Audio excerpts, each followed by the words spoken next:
that we finish the presentation before the time that is allocated, as we had forwarded it before to the members.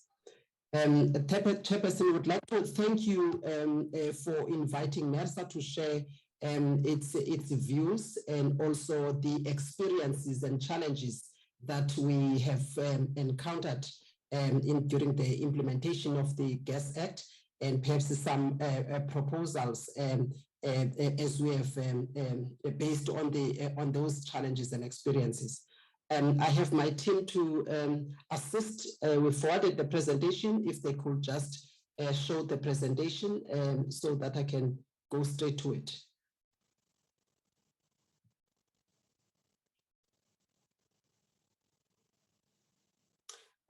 Starting off with the outline of the presentation, if you can put it in the presentation form.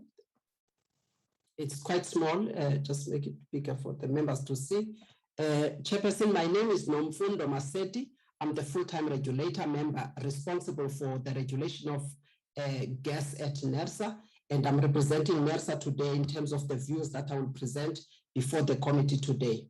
In terms of the outline, Chairperson, we will just start off with the introduction just to set the scene and also talk to the policy imperatives that are tied to the objectives of the Act, as well as the key amendments that could strengthen the regulatory mandate of NERSA in terms of ensuring that there's better regulation and efficient regulation, so that we can be able to respond positively to the needs of the industry, and also provide comments on the bill and the proposals of the new sections. And we'll end off with the key messages. This needs to be expanded, but in terms of the introduction, Chair, as we know, NERSA administers at least 3 sector-specific legislation, one for electricity, and also there's a separate one for gas, as well as the petroleum pipelines. In terms of the key responsibilities, NERSA, now if I zoom into gas, implements the Gas Act of 2001, as well as the regulations. The rules are therefore made by NERSA, and we develop these rules as well as the methodologies in order to just amplify processes and how we will deal with certain regulatory aspects of the Gas Act. So those are all the regulatory framework that we work within. And also in terms of the objectives of the Act, we make sure that we facilitate recording in progress. We facilitate investment, promoting the orderly development of the sector and promoting competition and the monitoring of the developments in the industry. Now, how do we give effect to these objectives? We issue licenses to license the gas infrastructure in terms of regasification infrastructure, LNG, pipelines, transmission or distribution. And we also license the trading activities downstream. In terms of the trading activities, we need to make sure that we also approve and monitor tariffs as well as the gas prices. So they're slightly different here compared to the other industries. So from the gas side, once we talk about tariff, we will talk about just the costs or charges pertaining to the utilization of the infrastructure.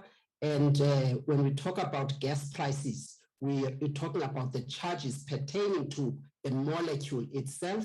And therefore, the framework, the legal framework is such that we then have to add, on top of the molecule charges, add all of the tariffs, the distribution tariff, the transmission tariff, the storage tariff. So you add, and even the LNG regasification tariff will therefore be added on top of the molecule charges.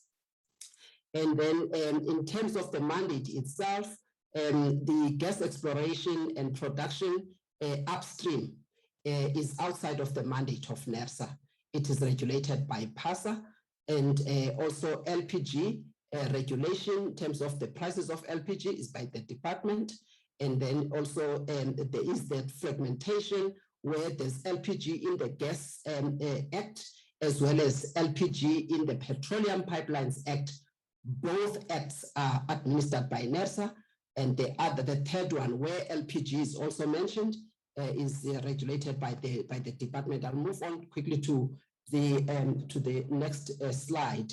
The next slide deals with the proposed amendments to the Gas Act, and we do support the amendments that are proposed, as we believe that they will strengthen the regulatory mandate of NERSA, especially when it comes to gas prices and tariffs. Why we say so, it is because in the Gas Act, NERSA does not have powers to set the tariffs. And it frustrates the regulatory processes, because if you come to a different calculation and you have scrutinized all of the other costs, even when you have done so and you come to a lower tariff or price, you can't then set that price. You can't say this is the price. It means you must take it back, because you cannot set that price. You can just approve what has been applied. So that is the key thing that we need to emphasize in terms of the core regulatory powers that are weak in terms of the Gas Act. Third-party access, also, this is quite important if one needs to drive transformation and also drive inclusion. That is the aspect that one can look at in terms of regulating for inclusion and diversity and transformation. Those things are quite important to be achieved through third-party access, as we know that capital infrastructure, also capital for rolling out infrastructure, is quite massive. And also to stimulate gas infrastructure investment and to develop the gas market.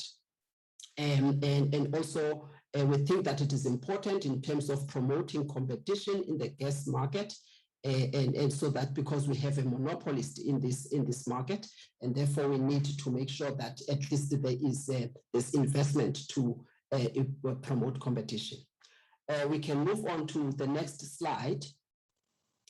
In terms of powers to regulate maximum gas prices and tariffs, I've already stated that NERSA only has powers to approve, not to set prices. That's the first thing. The second one is the prices that are approved must be at the maximum level.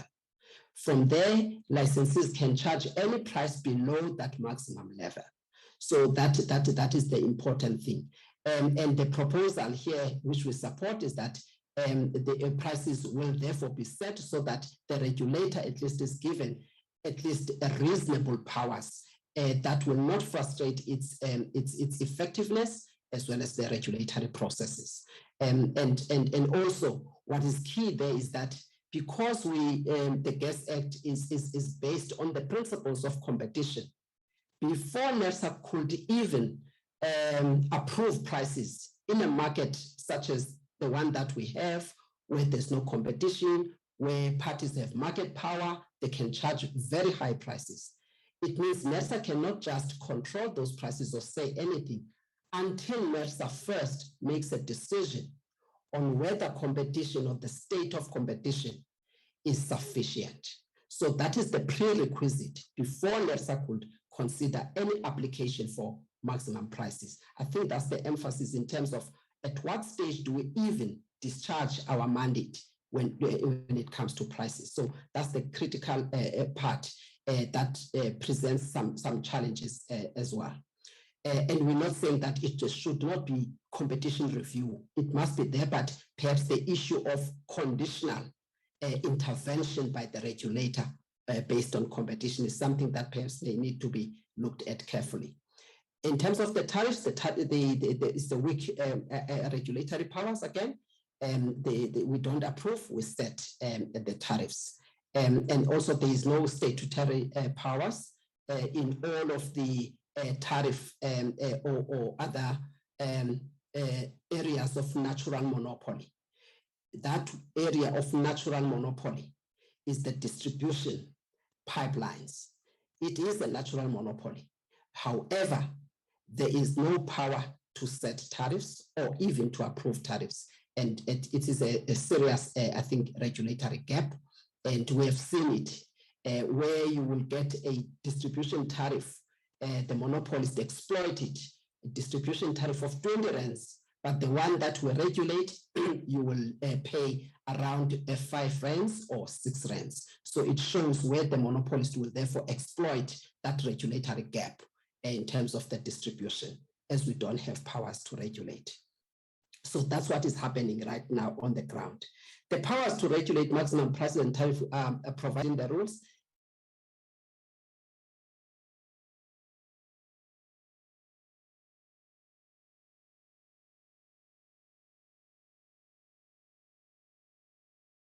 Applications from licensees. I can move on to the next slide. I think this, I'm not going to repeat this. It's the essence of it is about areas where NERSA has no powers to set tariffs. First, it is on the distribution pipelines and it's a natural monopoly. Secondly, it is in the LNG facilities, particularly on the regasification side. On the regasification side, there should be a tariff. However, the Gas Act has missed that. So that leaves the industry exposed to higher gas prices, especially for the users. And I've just given an example of that to say that where we don't even exercise our regulatory discretion, the tariff for distribution is close to 20 rands. I think it's 19 rands and some cents. So it's quite expensive and it's exploitative to the consumers. And that is just the essence of this slide. I will move on to the next one quickly. And the third-party access, the emphasis here with project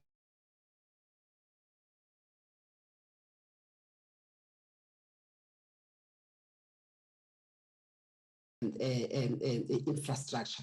You don't want to give everyone, you allow everyone to roll out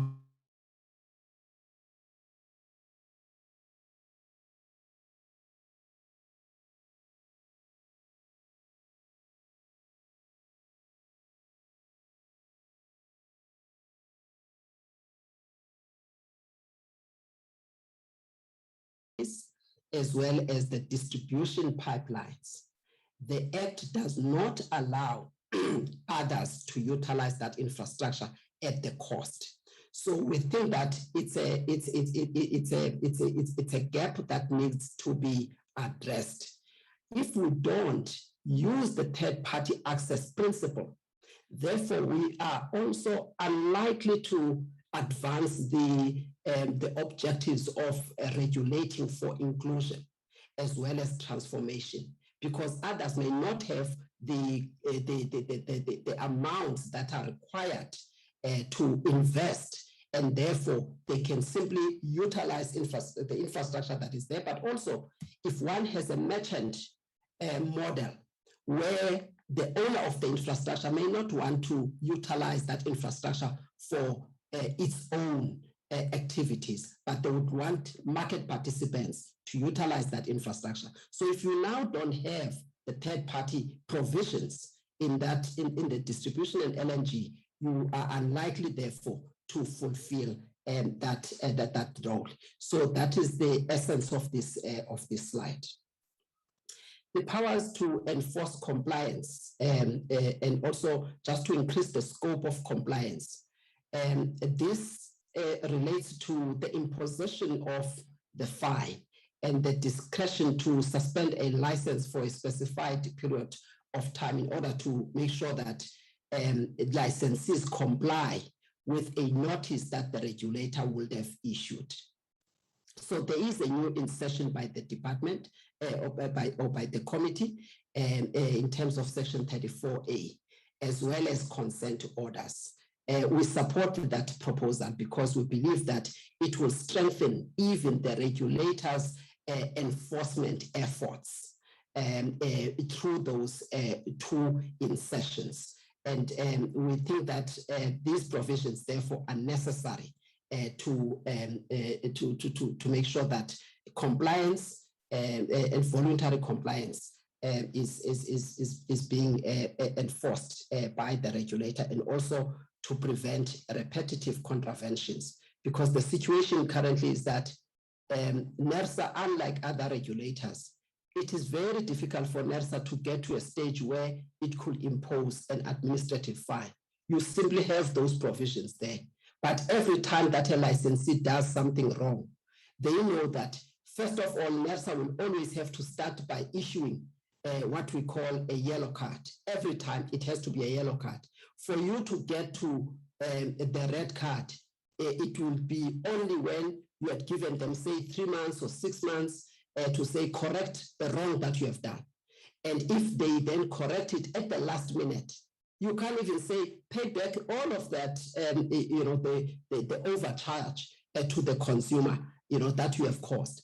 And it becomes a problem. So it is important that one gets powers to lend to a red card where you can see that the conduct of the market participant is not good and is exploiting consumers. And if now we don't have those powers, we will never get to that stage where you will then punish and deter any bad behavior by the market participants. So we support that provision on those bases.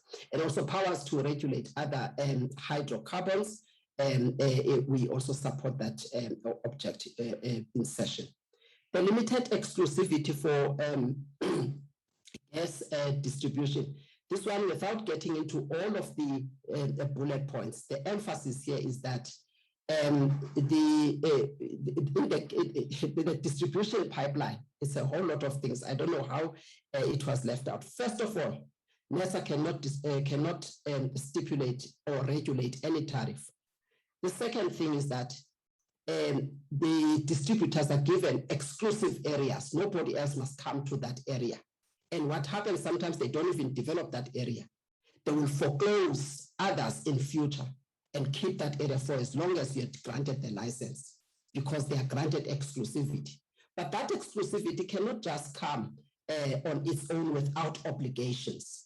There must be obligations about the price levels, because you will be the only one playing in that area. So it's important that consumers are protected, or other customers are protected, future as well as existing customers, in terms of price levels, and also in terms of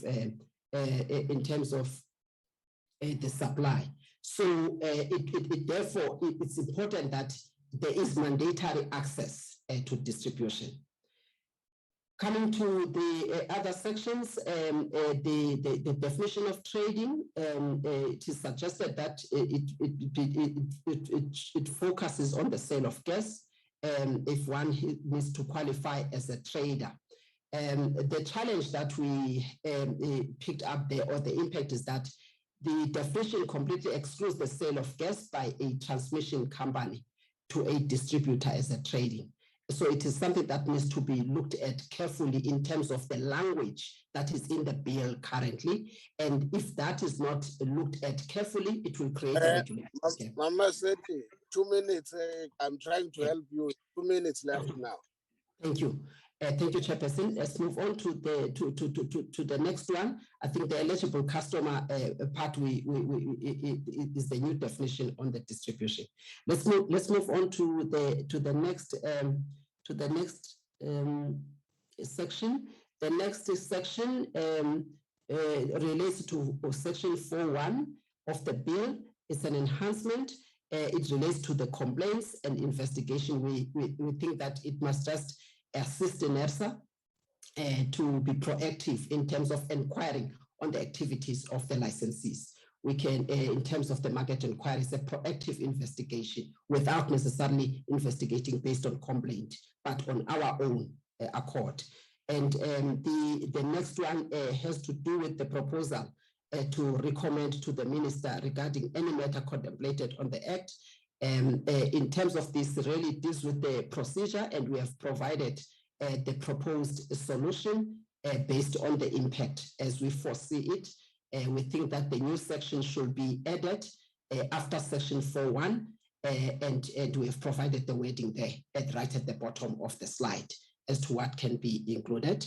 The next issue has to do with the new section on the applicant for a license for information that facilitate the lodging of the license application. We identified the challenge here, and we think that it is a duplication, and that duplication may cause unnecessary confusion and ambiguity. We therefore propose how such, in terms of the language of the act of the bill, how that can be addressed in terms of in order to remove the ambiguity. Section 21(1)P has to do with the price and the features of the market, and we identified again the challenge there, as we indicated in green, and we think that the recommendation that we are making there on enhancement and improvement, we think that it will provide the certainty and clarification on the issues that pertain to the features of the market that may impede competition and the smooth regulation. Others, Chairperson, we will not deal with all of them, as we have provided the impact as well as the proposals. They deal with excessive prices, things that we have seen, and the challenges that we have encountered. And we also dealt with the procedures relating to registration of production activities. All of them are just for enhancement, Chairperson, and we would like to end it here, Chairperson, without taking a lot of time of the committee, but we are here, Chairperson, to clarify all of the questions that may come from the members, and we have also forwarded this presentation in time. If members have questions, we will be happy to provide a clarification. Thank you so much, Chairperson, for the time. Okay, thank you, Nersa. Can I go to Climate Justice Charter Movement? Take us up until 10:02. Just look at your watch, stopwatch. Thank you very much, Chairperson, for inviting the Climate Justice Charter Movement to share our oral presentations. I'm just going to share my screen.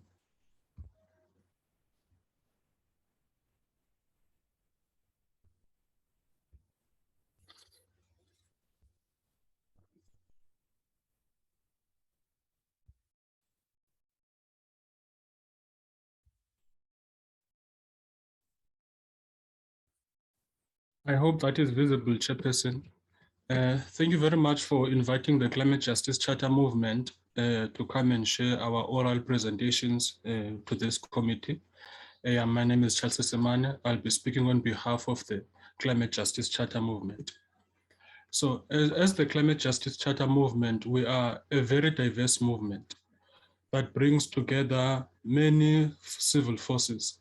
We are a movement that is made up of labor organizations.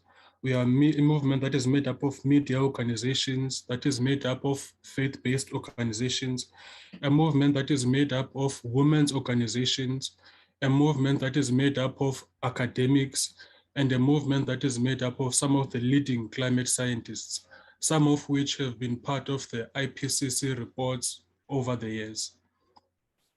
We are a movement that has a guiding principle, which are outlined in the Climate Justice Charter. The Climate Justice Charter has been endorsed by 262 organizations and counting. Now, the Climate Justice Charter is the world's first climate justice charter.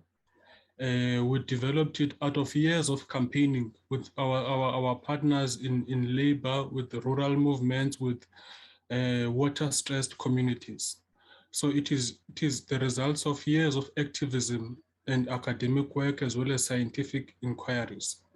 So on the 16th of October in 2020, we handed over the Climate Justice Charter for adoption to our Parliament, because we were asking Parliament, and we still are asking Parliament, to adopt the Climate Justice Charter as per section 234 of the Constitution. Now we know that South Africa has a history of charters. The Freedom Charter continues to be a guiding document for many things that we do. And the Freedom Charter was a response to specific challenges in a specific time. So the Climate Justice Charter is a response to the greatest threat that is currently facing us, the existential threat of climate change. Hence, we handed over the charter to Parliament last year, asking Parliament to adopt it because Parliament has the power to adopt charters as per Section 234 of the Constitution. And on the 16th of October this year, a representative from Parliament came to our assembly where we again made the call for Parliament to adopt the Climate Justice Charter. And on the 9th of November, we were outside Parliament, again reiterating the call for Parliament to adopt the Climate Justice Charter to guide us as a guiding document and a vision to make sure that we create a climate justice state that can deal with the crisis that can deal with the climate crisis that we are currently facing. So as the Climate Justice Charter, we believe that fossil fuels are not the future and that we need to urgently transition towards renewables. But above and beyond that, we believe, and we have an intersectional understanding of the climate crisis, how it is already impacting on women, the most vulnerable in our society.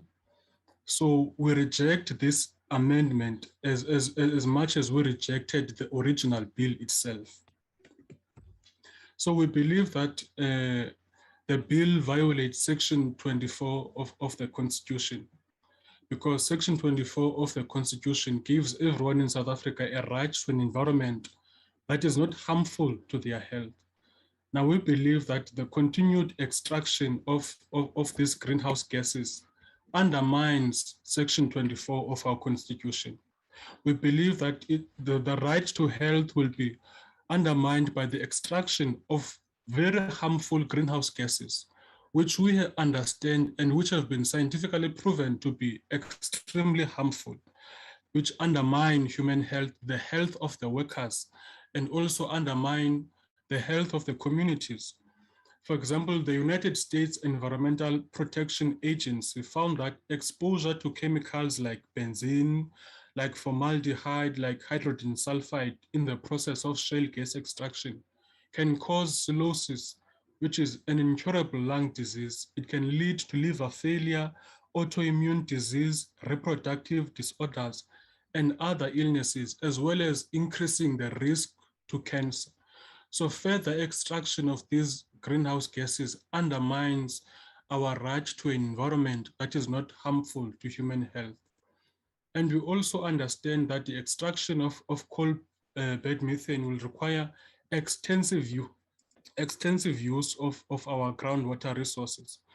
Now, we do not have the luxury of further harming our groundwater in South Africa, knowing that within this decade, South Africa's water demand is going to outstrip supply by 17%. We know this because the Water Resource Group did an investigation together with the World Bank assessing South Africa's water and found that within this decade, our water demand will outstrip supply by 17%. And we also know that many communities, especially rural communities, are living in perpetual day zero. Day zero may have made headlines when it finally migrated to the cities. But the fact of the matter is that many communities around the country, especially in rural communities, they are living in perpetual day zero. So we have to protect our groundwater resources. So we believe that this bill undercuts ecologically sustainable development that is envisaged in Section 24 of the Constitution by providing the legal framework and justification for an ecologically unsustainable industry. And we believe that doing so will be an intergenerational crime because we have a moral and existential duty to protect the earth for future generations. If you look now, young people born now are more exposed to climate shocks. They're exposed to severe droughts, they're exposed to floodings, they're exposed to severe heat waves. We have a youth, we have a generation that is already paying the price for a problem that it never caused. It is already paying the price for climate change. So we have a moral and I would say existential duty to protect the earth for future generations. Now, further explorations of gas do not protect the earth for the current generation, and they certainly do not protect the earth for future generations. And we are further worried by the fact that the exploration of oil and gas through seismic exploration will destroy our marine life and our marine biodiversity. There is a lot more to lose in further continuing with fossil fuels than there is to gain. So we reject the use of seismic exploration, which is going to destroy our marine life, which is going to destroy our fisheries, which is going to destroy our coastlines, basically to no benefit to the majority of South Africans. Hence, we believe that this bill does not pass the morally permissible standard of risk imposition in intergenerational ethics. The risks here will far outweigh any benefits. We believe that there are cheaper and more sustainable alternatives. We believe that offshore wind, for example, this was a study that was done by the Department of Mechatronics at the University of Stellenbosch, which found that wind energy can supply 2,387 terawatt hours of electricity annually. They're talking about deep water offshore wind energy. Now that would be 8 times our current energy needs. So we have vast amounts of wind energy potential in South Africa, vast amounts. If we can explore our offshore wind energy, we can be able to meet our energy needs. And we also believe that, as has been proven by economic studies, that the cost of renewable energy systems and the unit cost of renewable energy generation, they have come down dramatically in comparison to fossil fuels. For example, when you look at solar photovoltaics, they show that they have the cheapest decline.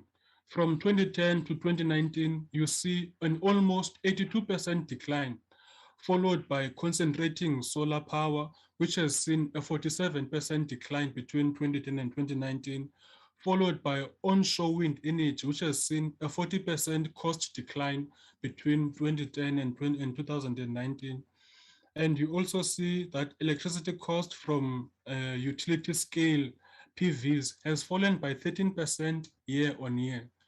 And what this shows is that the cost of renewable energies has been going down while the cost of fossil fuels has been going up. And the International Energy Agency has made it clear that there should be no new investments in oil and gas if the world is to achieve net zero by 2050.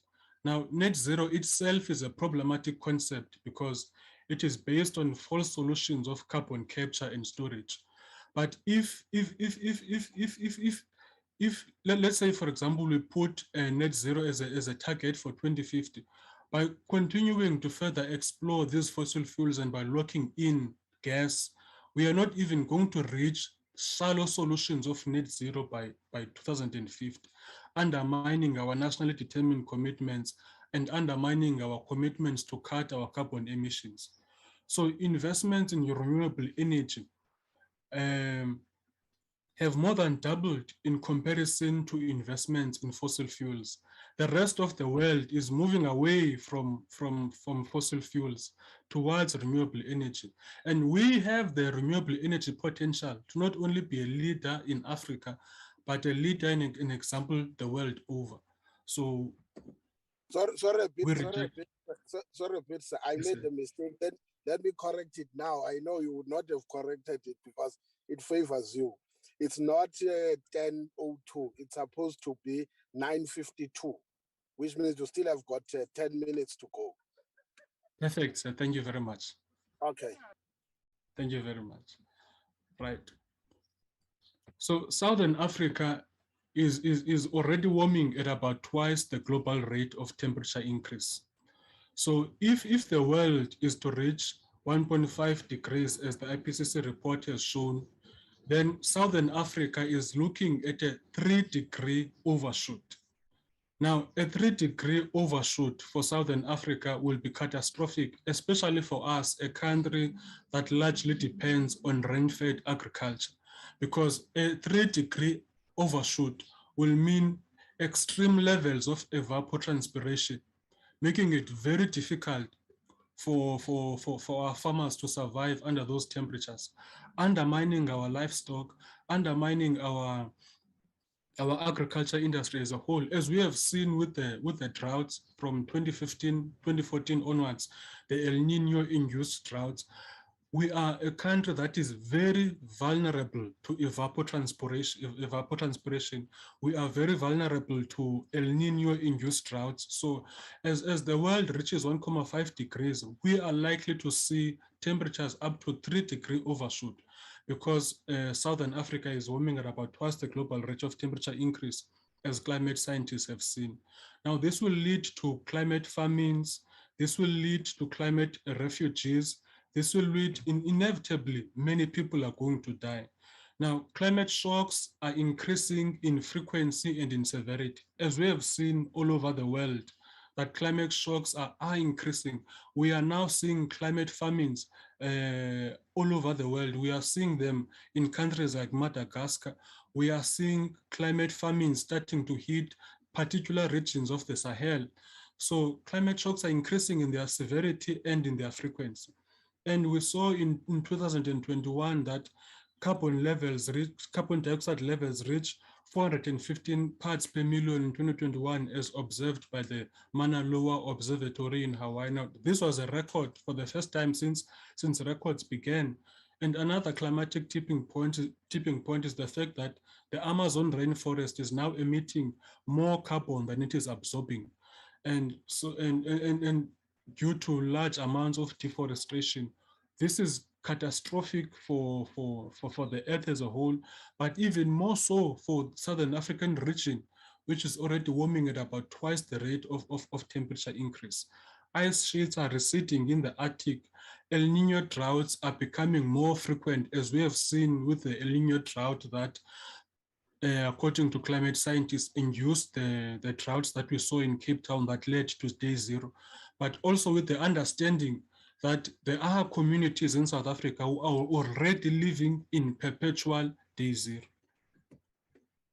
So as the Climate Justice Charter says, that the Charter is a call to all who care about human and non-human life to act together in advancing a plurivision of people's dreams, alternatives, and desires for a deep and a just transition.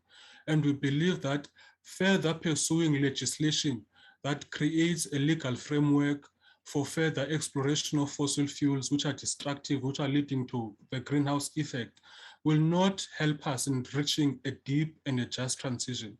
Hence, the Climate Justice Charter movement calls on Parliament to adopt the Climate Justice Charter and move away from the destructive path of fossil fuels, because fossil fuels are not the future. With that time remaining, I'll yield, and thank you very much, Mr. Chairman.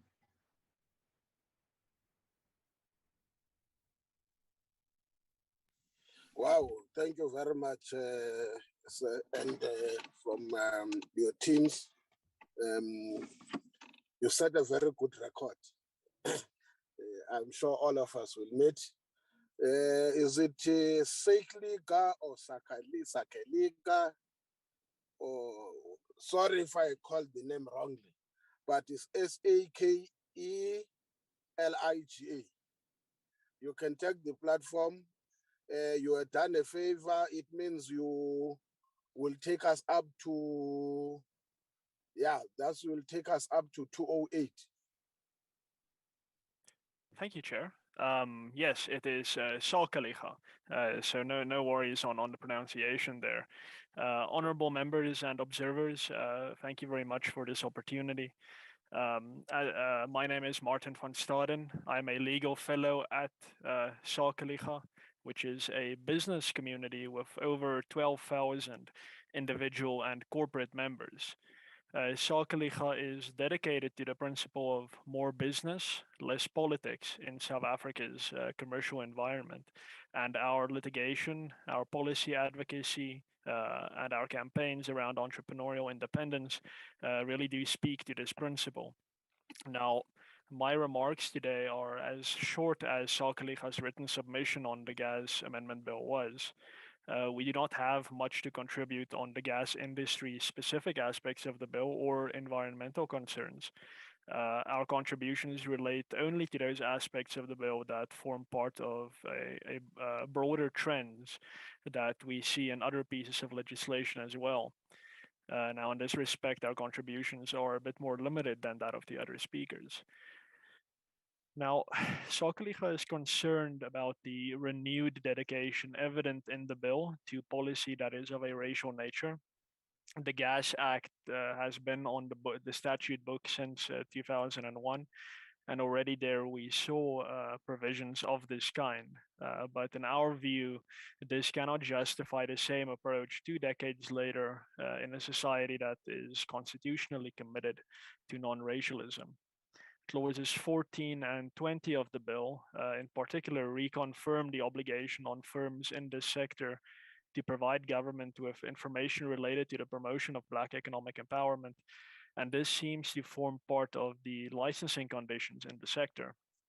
Furthermore, Clause 31 of the bill allows the minister to make regulations to promote racial empowerment. So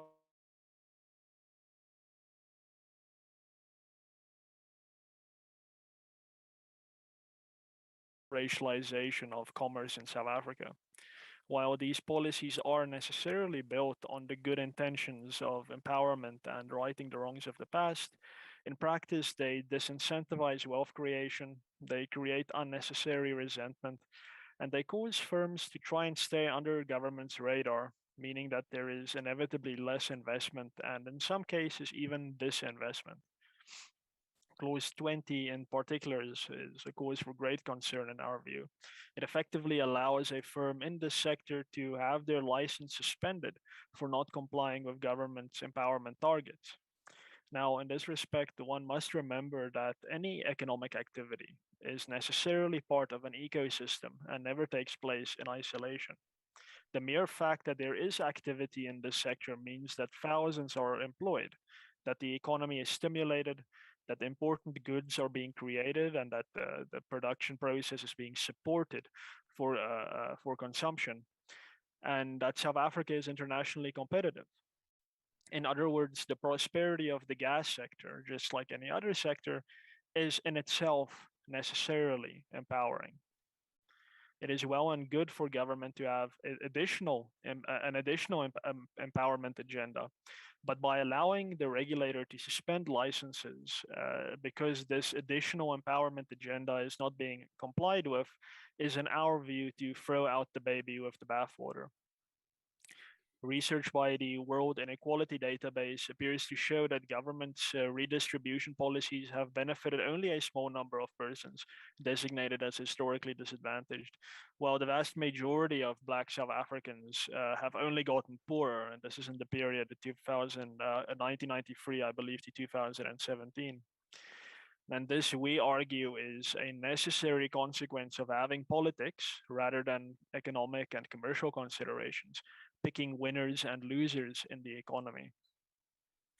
South Africa now more than ever, in our view, requires some simple, pure economic activity.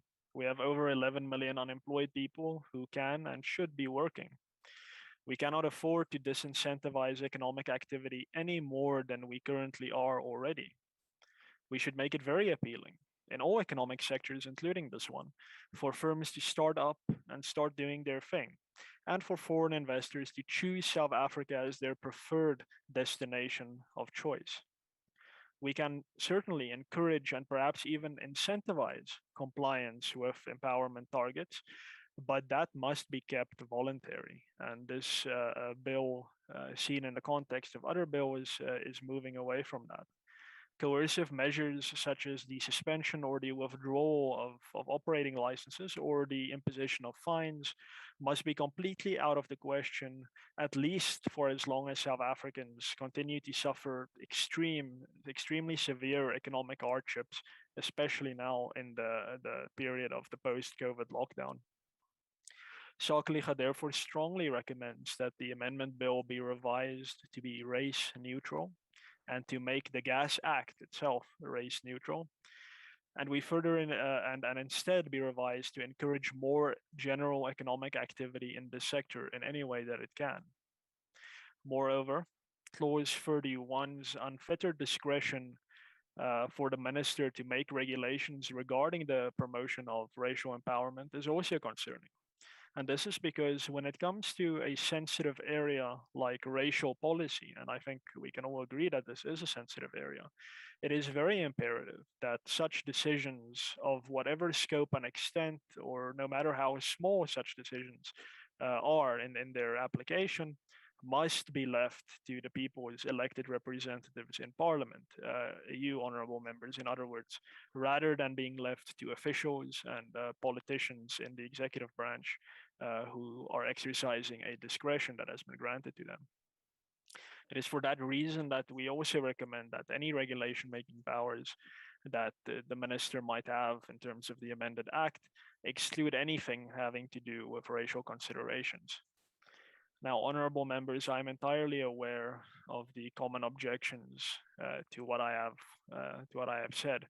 There is always going to be a concern about what exactly South Africa should do to redress the legacies of past racial legislative discrimination, and this is certainly a very valid question. But in our view, it is unfortunate that this question always proceeds from the assumption that the government must use the law to do so. But this is not how any people have empowered themselves in history, at least not in a sustainable sense. There are plenty of examples of the government supporting the empowerment of a people, but the government cannot build a new economy from the ground up, nor should it try to. The reason that apartheid impoverished so many was precisely because it involved the government interfering in the economy and thereby setting aside the choices of the majority and thereby undermining their human dignity. Our courts have repeatedly emphasized the close connection between the value of human dignity and the ability to choose. While the National Party said that apartheid would empower everyone to be prosperous in their own regions, the very nature of political control of economic activity meant that any such goals were merely academic. In reality, attempting to regiment the economy according to political considerations always ends up being ruinous, usually most devastatingly for those that are meant to benefit by those policies. What government can and should be doing, in our view, is creating an environment that is friendly towards entrepreneurship and free economic activity. The first thing it must do is to remove any government-imposed obstacles to economic activity. And here one can think of Eskom's monopoly on power that acts as a massive barrier to economic growth and development, as we are experiencing now every few weeks with load shedding. One also thinks of the multitudes of compliance burdens imposed by laws such as the amendment bill. The second thing government can do is to make South Africa factually safe from crime and safe from political corruption. Only if doing only those two things in themselves will already provide the necessary environment for more and more people to do business. And the knock-on effects of that will be more employment for millions, more economic growth, more money in the economy for the poorest of the poor to start becoming productive participants in our economic system. In summary, honorable members, it is Sakeliga's recommendation that the gas amendment bill be revised to be race neutral and to limit ministerial discretion to technical affairs, to only technical affairs that do not directly or indirectly relate to any racial considerations.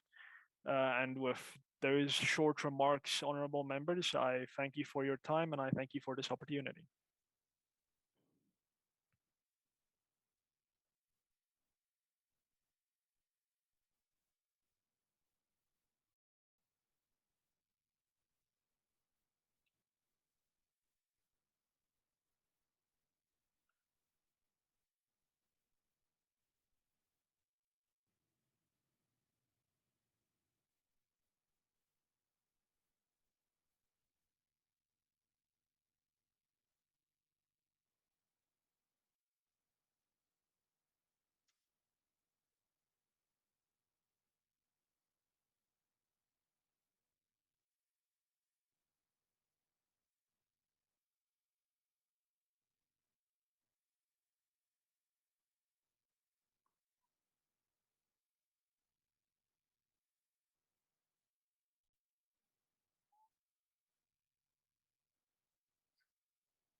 The one who's following, I think it's the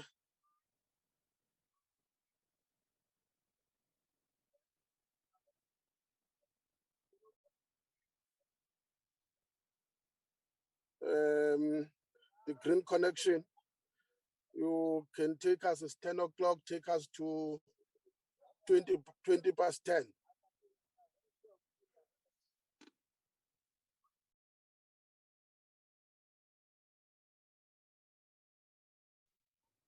Is Green Connection on? It doesn't look like a chair.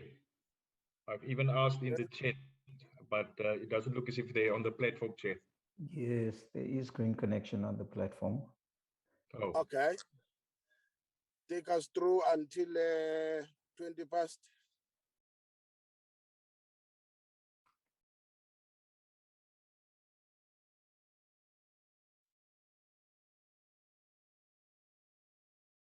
Is my screen visible? I've given you co-hosting rights now. So you can try now again, sir.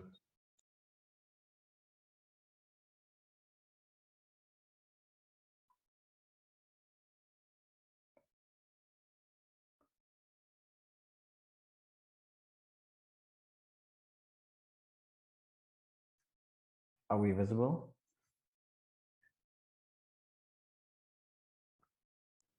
Yes. Good morning to you, Chairperson, and good morning to the Portfolio Committee. Thank you for this opportunity. My name is Neville Van Rooy from the Green Connection, and we are so delighted for this opportunity to be able to share our stance on the gas amendment bill today. The Green Connection essentially is a community NPO working around the ocean areas, 3 provinces, the Northern Cape, Western Cape, and Eastern Cape area. And we essentially have a campaign, hashtag Who Stole Our Oceans. Essentially, we are an organization that is built on the framework and the foundation of Section 24 that relates to an environment that is not harmful to our health and well-being. And we are doing work all around the coastal communities, especially a focus on small-scale fishers and how looking specifically at their livelihoods as well. And we have been starting this campaign since 2020, and we've been rolling it out to these various communities in these 3 provinces. Yeah, relating to the gas amendment bill, it is important for us to look at, we cannot look at this amendment bill in isolation with international research, especially relating to the IPCC's research that has already been done and been tabled for us as a global community.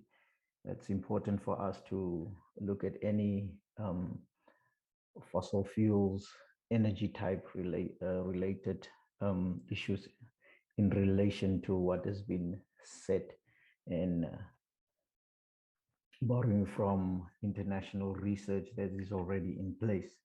It's important for us to look at that. So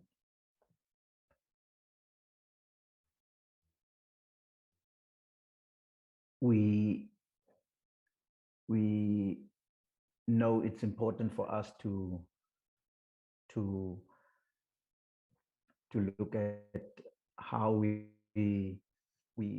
approach nature and our economy, and also livelihoods related to how people live and how people survive in the areas close to the coastal communities. It is important for us to measure our livelihoods in a sustainable manner in terms of where we are going, what type of future do we want as a community, and how do we relate that to an international way moving forward? What type of future do we envision for ourselves, and specifically also looking at livelihoods of the different communities that we are working with?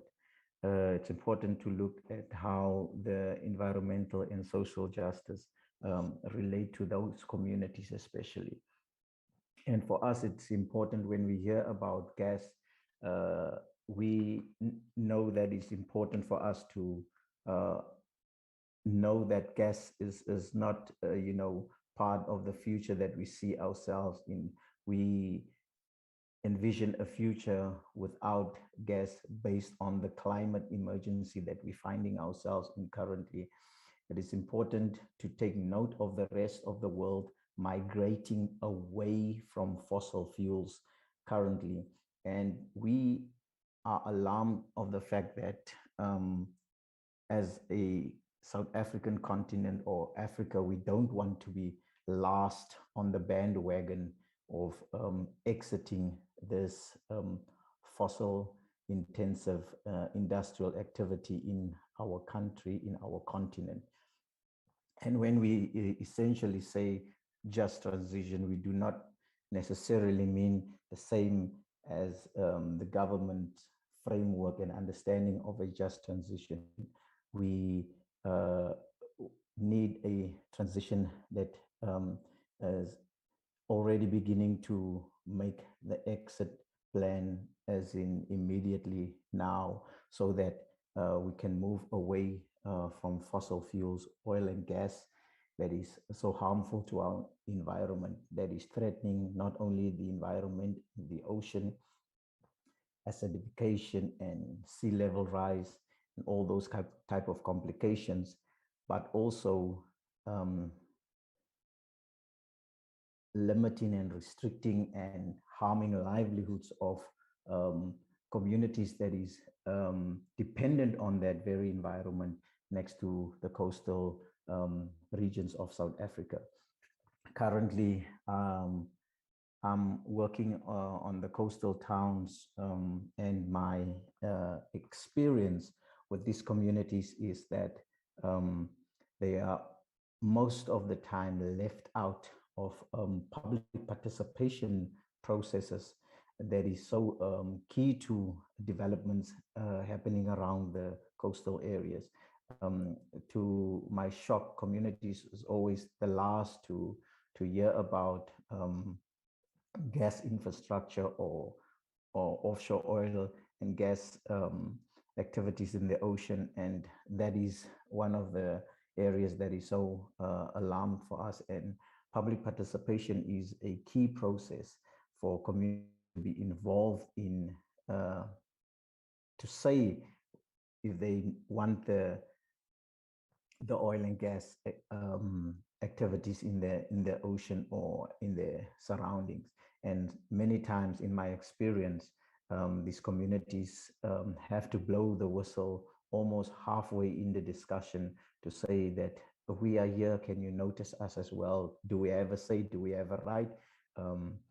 So this is my experience working around the areas that I've been working around. And this is one of the issues that is so important for us also to be recognized into.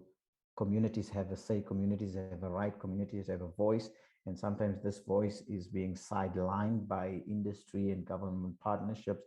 And it's not, processes is not working very well as far as that is concerned. And that is one of the reasons we are opposing this gas infrastructure, because processes is not running smoothly. It's not running according to what we know it should go according to. We also know that the National Environmental Management Act clearly states that there need to be public participation, and in many cases we find it's not the case, and that is something that we really do want to bring to the committee as well under your attention, that this needs to be done correctly. The other issue for us is also in terms of the climate discussion. It's important for us to see that in this gas amendment bill, why is there not clear exit or transition plans in place as a matter of urgency and priority in terms of moving away from fossil fuels. It's rather, it is being stayed or rather continue down this pathway of fossil fuels. I fail to understand we are staying on this road of fossil fuels. It's while we have to make means to exit this dirty energies in our ocean, on our land. And essentially the Who Stole Our Oceans campaign has to do with people's livelihoods and being connected to that environment. And economy is not divorced from an environment. It runs side by side with that environment and that economy. So it needs to be operated in a sustainable manner, that the planet and the economy work hand in hand, not something that is dirty, is pollutive, intensive in the area. And oil and gas is really harmful to our environment. And it's just important for us that the transition needs to be a one that is implemented now. It cannot be delayed. It cannot be just more promises of. We are losing you, sir.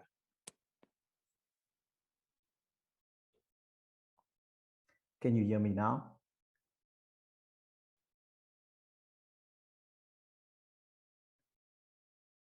Can you hear me now? Am I back?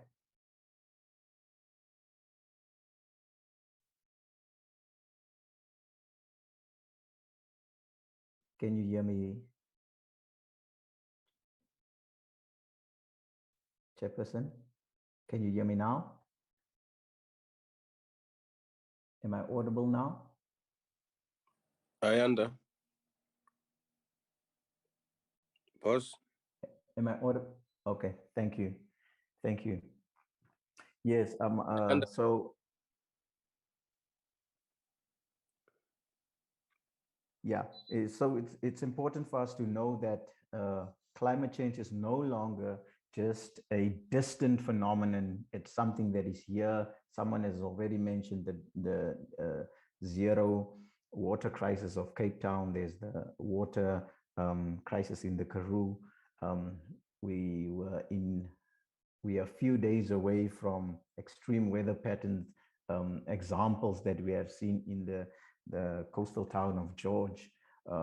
So that needs to be taken into account in terms of pumping more fossil fuels, pumping and working and destroying the land for more fossil fuels in the area, where where people's livelihoods is actually being built.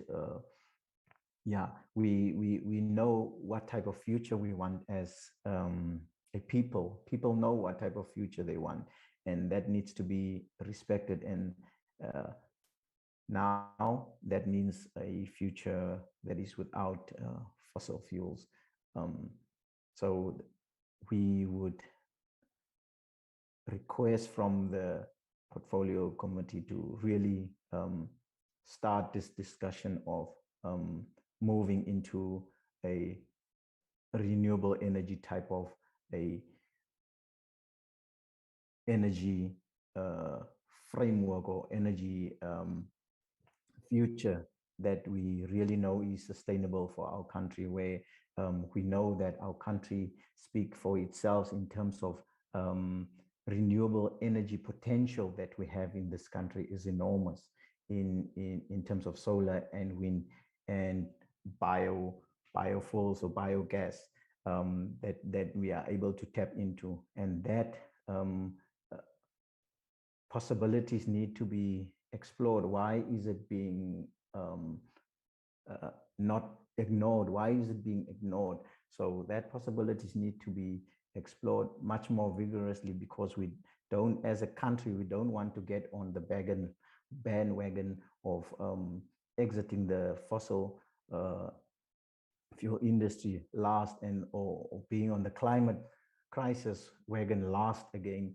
But we want to be part and parcel of that change and that transition in the right time. We have maximum 10 years to, for this existential crisis to hit us, and it will hit us as the African continent the hardest. We need to bear that in mind, that we need to exit as a matter of urgency. The climate emergency is something that really needs to be taken serious.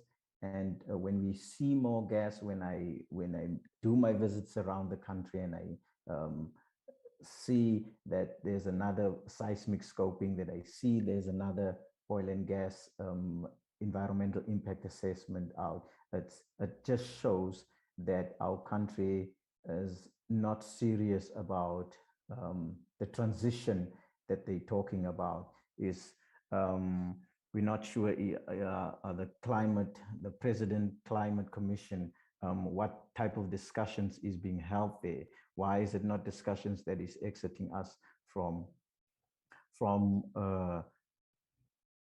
using more fossil fuels?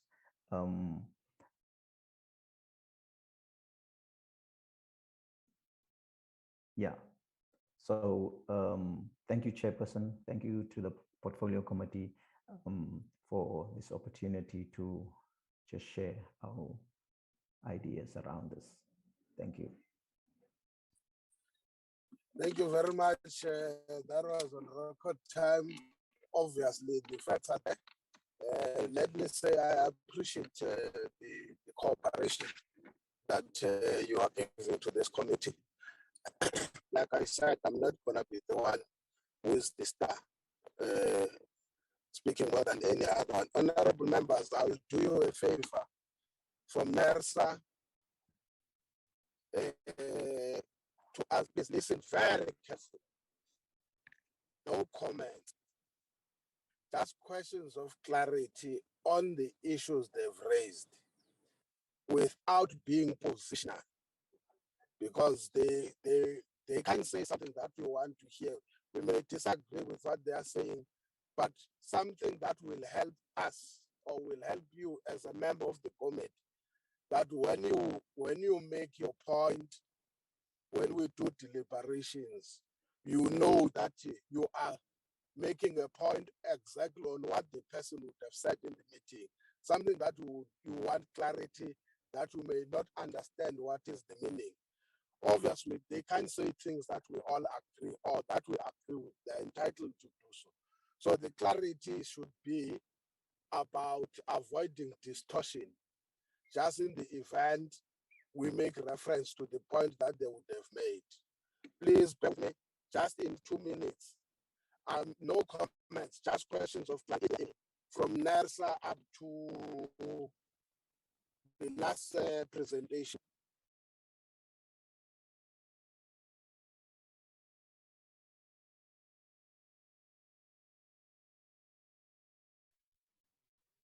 Is there any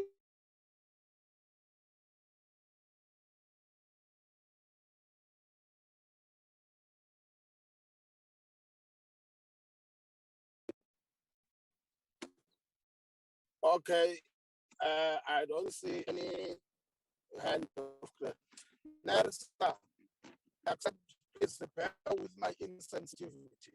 It is because we like asking a very irresponsible question. Because somebody who's here, even from the presenter, might be asking that question.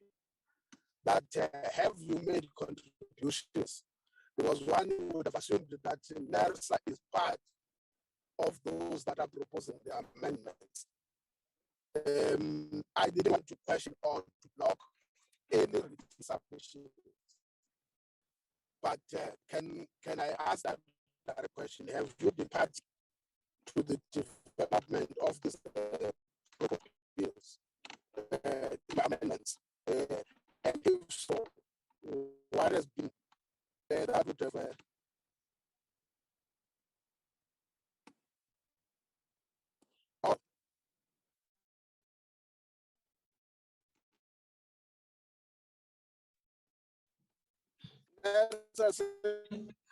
Chairperson? Sure. With the network. No, my question is, at my percentage question, but one might say NERSA is an entity of the department.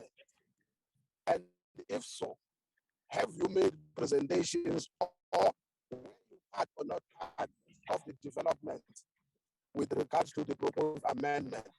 And if so, what has been the attitude of the department? I'm just raising it so that I couldn't question what is written, because any person who has written submitted the written submissions, we are supposed to accommodate that person. So that was the reason. But I've heard that question myself, so I'm saying let's ask it in the public. It might have benefit from the presenters. They might be having that question that but NERSA is a regulator, is supposed to have been part of the development of this proposed amendment by the department. So have you been party to the development as an entity of the department on the proposed amendment? Thank you. Thank you, Chairperson. Chairperson, your line has been very bad. I'm hoping that I have captured the essence of your question. Yes, Chairperson, we have been invited during the development as a stakeholder to provide input when the department developed the bill itself. We are not part of the development of the bill. It is the responsibility of the department. NERSA was invited to provide input. And the bill obviously has been in the pipeline for a number of years, Chairperson. At the time when we had given input at the beginning of the process, it was in 2011. And we had asked for another opportunity, given the challenges over the years from 2011 onwards. And recently, Chairperson, as recent, I think, as September or October last year, we believe that the bill was again revised by the department. And we had, there was a meeting by the department of all stakeholders, but not particularly on the bill, but on gas issues in general. And we then raised issues to say that we would like to get an opportunity to comment on the new insertions that were in the bill. Unfortunately, then, yes, the department agreed, and unfortunately, then the bill was then submitted to cabinet before we could get that opportunity, because there were things that we could see they were not aligned, and they had said that we can submit to them as well. And unfortunately, the bill went to cabinet without us getting that opportunity on the newly revised version of the bill, which then had some serious issues that we needed to get an opportunity in order to be aligned with the department, and also just to indicate to the department what could be the challenges with the new insertions in terms of implementation, and also in terms of facilitation of investment, and also in terms of customers. So some of those that we have also included here are those things that could not be included in the bill, given the fact that the department revised it again last year, during mid-year last year. So yes, Chairperson, we were invited during the development, but it took time. I think it's more than 8 years that this bill has been in the pipeline, and things have come up, and there were new developments, and also the bill as well was changed from that time up to the time it was then submitted to cabinet, and we missed the opportunity of commenting and providing input on the final version that was then submitted to cabinet and finally to parliament. And NERSA took as the opportunity to say that we should not also miss the boat as an independent regulator. It is important perhaps to be part of the process in parliament, and where we can also assist as a stakeholder in parliament, and as the entity that administers the act. It might be important that we participate in that process so that we can be able to clarify some of the amendments and our views should Parliament need that assistance. Thank you, Chair. Thank you very much. Sorry, as I said initially, I do have a problem with the network, but I hope to battle until I succeed. Get what this is.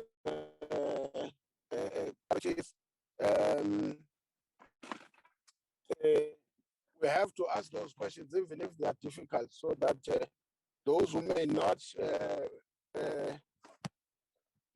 or who might be puzzled can be clarified. Can we go to South Durban Community Environmental Alliance? They will take us up to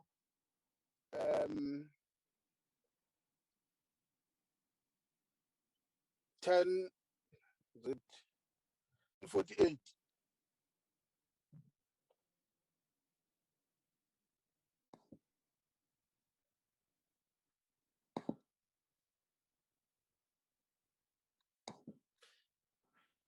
Thank The you.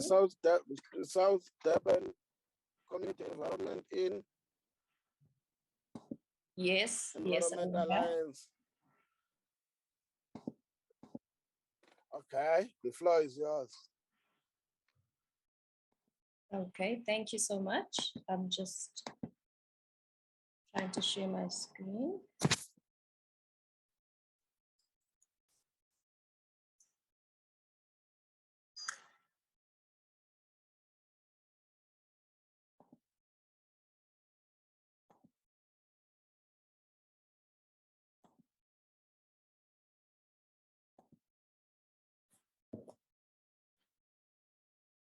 Okay.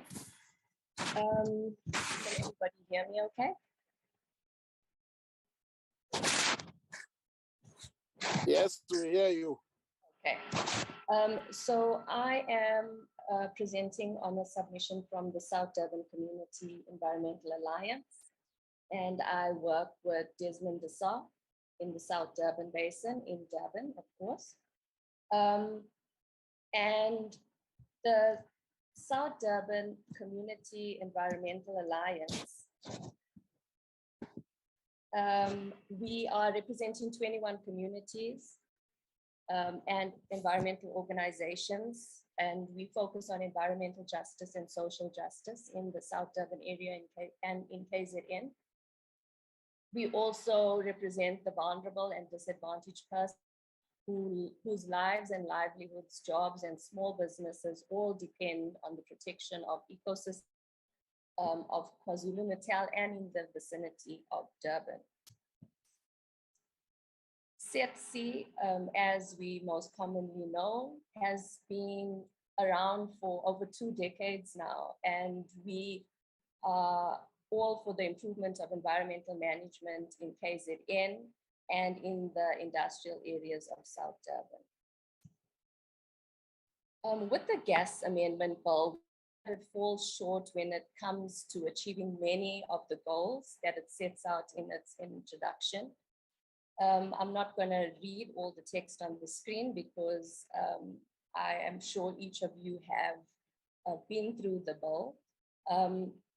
But it sets out a lot of objectives from broad-based Black economic empowerment to environmental sustainable development, socioeconomic development, and improving the private and public sector. And so we feel that while it is true that these are good objectives, the majority of this bill tends to focus on the government's relationship with the private sector, and it attempts to facilitate access to gas licenses.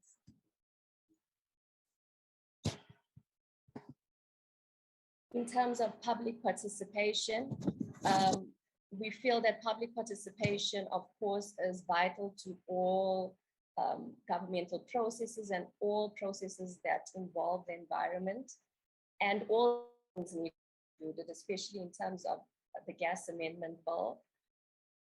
The gas pipelines will be affecting a large amount of our communities, and so we have to get the most public participation that we can possibly get and get his input, because all communities should say on what.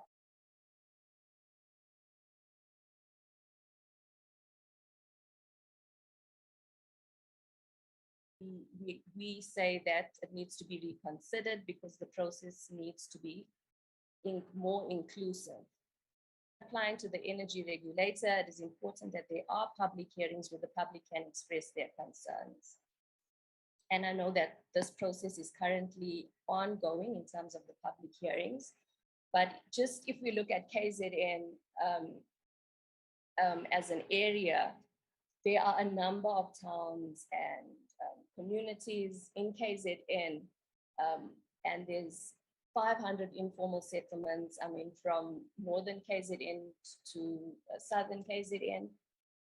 There were a lot of areas that weren't even aware of the public meetings. So we feel that public participation was largely lacking. And in terms of venue location, the meeting in Durban was in Westville, and Westville is not even a central area, it's on the outskirts. Transport was an issue, advertising. There was no documentation given well in advance so that the community could engage with it before the hearing. So we felt that that was missing. Concerns with the amendment itself, if we look at under section 18.2, the insertion of this subsection is a concern to us. This, we feel, is in contravention of other national interests, for example, the protection of the ocean for future generations. And one of our questions that we raised was, does this idea of additional criteria mean that nurses' powers could be constrained? Should there not be a mandatory consultation period if the minister is going to specify such criteria? We feel that topographic aspects have not been considered in the bill, as well as that it's been promoted from Parliament, but not through the department and the ministry. And we feel that consultation should have started from that point. And the bill largely gives too much power to the minister, although we are aware that the minister does have a level of power. We feel that the minister's own department and the ministry failed to consult, of course, in advance. If we look at section 21C, D, but again, goes back to public participation. Is it included?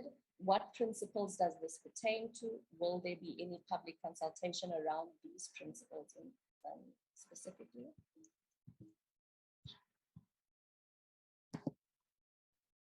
If we look at 21C, section O,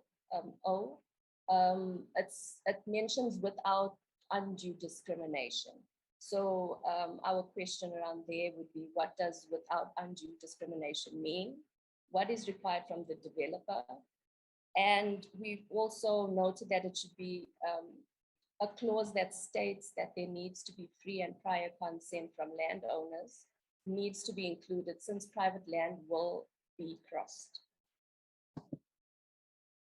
If we look at section 22A, it talks about exclusivity, which we do not agree with, because we know that exclusivity leads to monopolies and fixed prices, and this is not in the best interest of the public at large. In section 23, 1, if we're looking at the research shows and it proves that climate impacts of gas are far greater than those of coal per unit of energy. And so as a country, and in light of the Paris Accord, and in light of just what came out of COP26 and where the global community is moving as a whole, we feel that it is a bit limiting to lock ourselves into gas dependency. And in terms of this section, there needs to be a reduction in the number of years, because this locks it into a 25-year period. As it stands, this approach does not lead to a just transition, which is what we're looking towards. So, as I mentioned, the Paris Accord, as a country, we need to be moving towards that. And so there's a need to look into the best available technology and move away from fossil fuels to achieve the targets set out in the Paris Accord.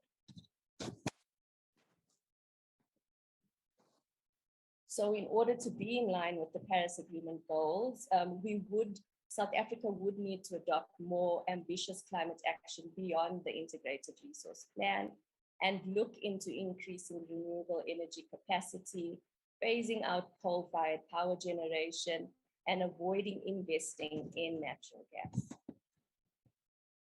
And research has shown time and time again, I'm not going to read through all the slides, but research has shown time and time again the effects of gas are more intense than that of coal, and the research is also revealing higher downstream gas emissions than earlier predicted.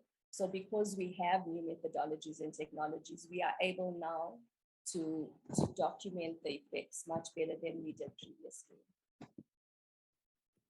We know that the average life cycle emissions of gas are growing globally because shale gas is growing as a percentage of all gas, but its production likely emits more methane and other greenhouse gases than any other conventional gas production.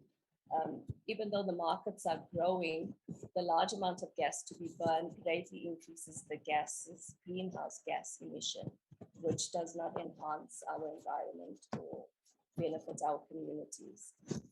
Section 26 talks about compliance, which is very important, and being in South Durban, we are well aware of public health issues because there's a number of industries already in the area.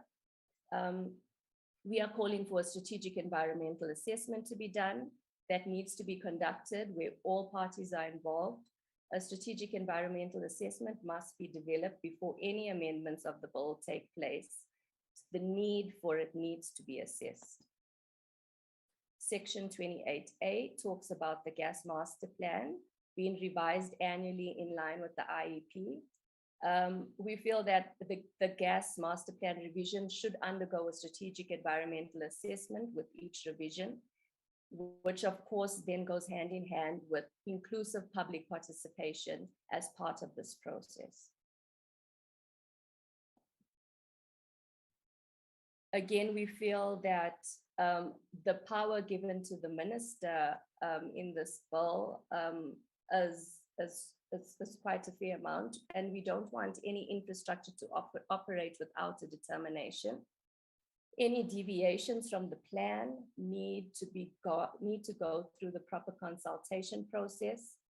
All communities need to be involved. The minister, as a political leg, cannot have absolute power, And while we recognize that he does have power, he needs to be guided by legislation. And the legislation needs to ensure that all people of South Africa are equal and no one is more equal, because we do not want the bill to undermine the democratic law of this country. If we look at Section 32, expropriation of land by a gas energy regulator, the expropriation must ensure that protective measures for all natural parks and protected coastal areas cannot be expropriated. Especially, there are a lot of areas where there are communities that are close by, and these can be directly affected by gas pipelines. So there needs to be, this needs to be reconsidered. From a safety perspective, pipelines are a risk to communities. There are a number of incidents locally and globally where pipelines have blown up or have leaked, and there are a number of examples in our community in the South Durban area and in KZN. If we look at Section 33A, all companies who have intentions to dig up a pipeline, we feel need to first go under meaningful public participation processes with those stakeholders in the area 14 days prior to ascertain the dangers that lie underground. And if they are dug up, there needs to be remediation involved. There's no indication in the bill of safety or emergency measures as it stands. We feel that the bill focuses a lot on how to obtain licenses, but given much of the research that has come out since the Regional Gas Act was passed in 2001, the regional bill must go to greater lengths to curb these emissions. We feel that the bill gives the energy regulator a great deal of discretion when it comes to the interpretation of it, and it's critical that more protections get codified into law if the government is trying to maintain clean air for future generations. So we need to try and look into cleaner sources of energy, and some important sources of concern, such as sustainable development, are brushed aside and not gone into detail in this bill. Given the history of gas explosions, no license should be issued without public participation. A minimum of 60 days to consult needs to be adhered to. All stakeholders need to be consulted, because there have been, as I said, an increase in gas leaks and incidences over the last few years. Again, I'm not going to go into detail, but we feel that the bill does not go into detail when it comes to looking at environmental sustainability. And while concrete measures is the government, what concrete measures is the government going to take to ensure that the development actually, in fact, takes into account environmental sustainability? What's the long-term plan? Does the government expect to use natural gas forever, or will it transition to other types of fuel? Those are just some of the questions that we had. And again, highlighting the fact that we need to look at alternatives. So while this is an option that's on the table, there are better options in terms of renewable energy sources that will benefit us and allow us to reach our goals in the long term. Production and usage of natural gas are likely to cause irreparable damage to the natural environment, as well as affect citizens of this country. So we believe that there are a lot of dangers involved, and the destruction from this is immense, and we advocate to move to a just transition, and it needs to be socially owned. In conclusion, overall, the bill proposed has not gone through a meaningful public participation process, but yet the same bill can result in a development that can affect millions of people across private land, schools, ecosystems across the country. So we feel there's still a lot of changes that should be made to the bill if the government is serious about accomplishing the goals laid out in the document. While the amendment makes it easier to promote the development of the gas industry and infrastructure, some of the other goals, including sustainable development, are almost completely disregarded in this act. The bill should be sent back to the department to engage meaningfully with people, as this bill fails the democratic test to include the citizens of this country whose views not only need to be ascertained, but also included in the policy and legislation. And that is just one of the references that we used. Thank you.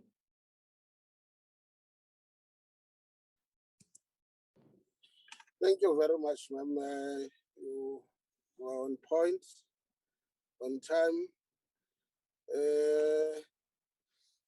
Center for Environmental Rights, take us through up until 11:06. Thank you, Chair. Thank you to you and honourable members for the opportunity to address you on the bill. Since our submitting comments, written comments on the bill on the 30th of July, the United Nations Intergovernmental Panel on Climate Change, or IPCC, has released the first of its reports in the 6th assessment cycle. And basically the news from there is that the climate crisis is more severe than it's been found up to now, which is also leading us to enter a new era where pressure to respond is going to increase to new levels. We've also just had the COP26 climate negotiations in Glasgow, and a number of agreements were reached there which intend to accelerate climate action by all nations, including new emissions reductions targets to be submitted next year. So based on these developments, we want to take this opportunity to focus on the climate change aspects of the bill and amplify what is in our written comments, but the other aspects in our comments still stand. And in this regard, we'd like to support SEDSI's contentions around public participation, which we also mentioned in our submissions. If we look at the overall intentions of the bill, these three aspects: the promotion of orderly development of gas industry, to facilitate gas infrastructure development and investment, and to provide for socio-economic and environmentally sustainable development, we submit that the bill in its current form is deficient and unacceptable for the reasons that we're going to go into. It's clear from the wording in the preamble that the intention of the bill is to enhance the facilitation of extensive new gas developments. And this intention is further signaled by the inclusion and definition of the South African Gas Master Plan.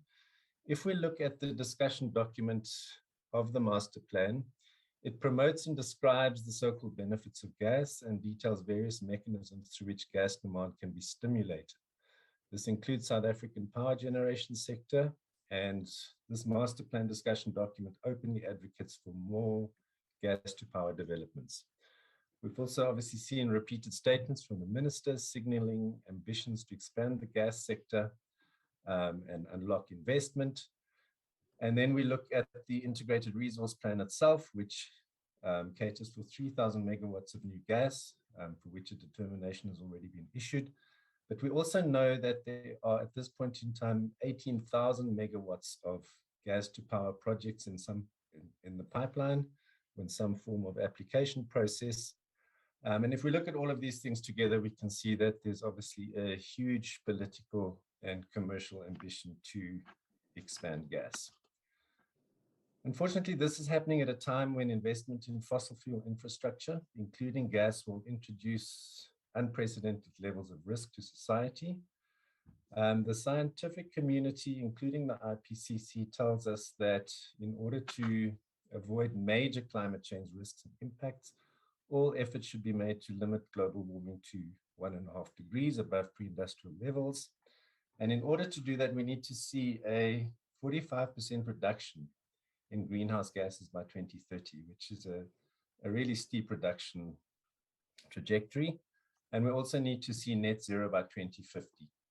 And just in terms of net zero, we share the views of our colleagues at the Climate Justice Charter movement that net zero is potentially a dangerous target if it relies on future technologies to take carbon out of the atmosphere.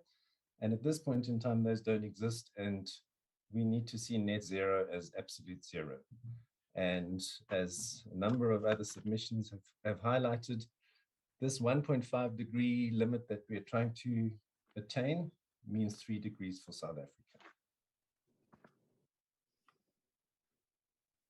have taken a look. Professor Nick King has recently released a report that takes a look at what different temperature increases mean for South Africa. And if we take a look at this summary of that report, we can see that as the temperatures increase, we're looking at issues like droughts, crop failures, health pandemics, migration as people move around to get away from climate impacts, and social disruption and violence. Chair, honorable members, there's sometimes a view that social and environmental concerns of this nature are anti-development. They are not, but they support development that protects human life and livelihoods. They do, however, challenge development that causes irreversible harm. This very real need to drastically decarbonize our economy has resulted in gas sometimes being presented as a cleaner or more climate-friendly form of energy production and use, and it has become widely known in some circles as a bridging fuel. This, however, uses incorrect and inadequate information to justify the claim that extensive gas infrastructure is needed for the transition to a decarbonized energy system. The claim that gas is cleaner and more climate friendly is based on the generally accepted findings that burning gas emits approximately 50% of the greenhouse gases as burning coal. And this is significant, but while that is a significant drop as compared to coal, it's still a significant amount of greenhouse gas. But most importantly, this does not account for the substantial and upstream greenhouse gas emissions of gas, which actually negate any benefits over coal in gas power generation. Methane contributes a significant portion of greenhouse gas emissions causing warming and make up to 25% of the greenhouse gases in the atmosphere. If we look at the full life cycle of greenhouse gas emissions of gas, we need to consider what we call fugitive emissions or leakage of the methane that occurs at various points in the supply chain. That's at extraction, transport, storage, liquefaction, and at point of use. Conventional gas has been found to result in 2.8 to 3.5% of leakage, and we can make all of these studies available to the committee. And this goes up to 3.6, up to 7.9% for shale gas production or fracking. And it is estimated that a 2.7% leakage rate will cancel out any climate benefits that gas has over coal. This leakage is the norm. The industry has been trying to address this since inception, but this kind of escape of fugitive emissions is something that we just need to take as is a potent greenhouse, and it has a global warming potential that is 84 times higher than carbon dioxide over a 20-year period. LNG, additional carbon emissions are produced during the energy-intensive liquefaction process, and liquefaction, tanker transport, and regasification add between 8 and 21% to the carbon footprint of this kind of gas. According to the Nations Environment Programme, in a May 2021 report, in the absence of additional policies and measures, methane emissions are projected to continue rising through to at least 2040.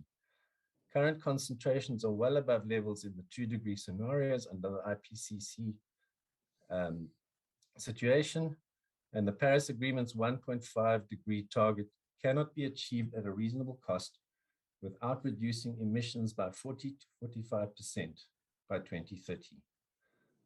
According to Richard Howarth, who was quoted by a previous speaker, to only reduce emissions of carbon dioxide without reducing methane emissions is far less effective, essentially contributing nothing over the short term.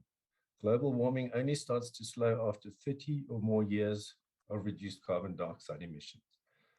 He goes on to state that over the next 20 years, methane emissions from all sources globally are contributing as much to global warming as are the total emissions of carbon dioxide. So these next 20 years are a critical time given the very high risk of global runaway warming and climatic disruption. Based on these considerations, The International Energy Agency, also quoted by a previous speaker, released its Net Zero by 2050 report in July of this year. And it states that in order to reach net zero by 2050, no new oil or gas fields can be developed as at the date of that report. According to the United Nations Environmental Programme, reducing human most cost-effective strategies to reduce the rate of warming and contribute significantly to global efforts to keep us to 1.5 degrees. Honourable members, this is probably why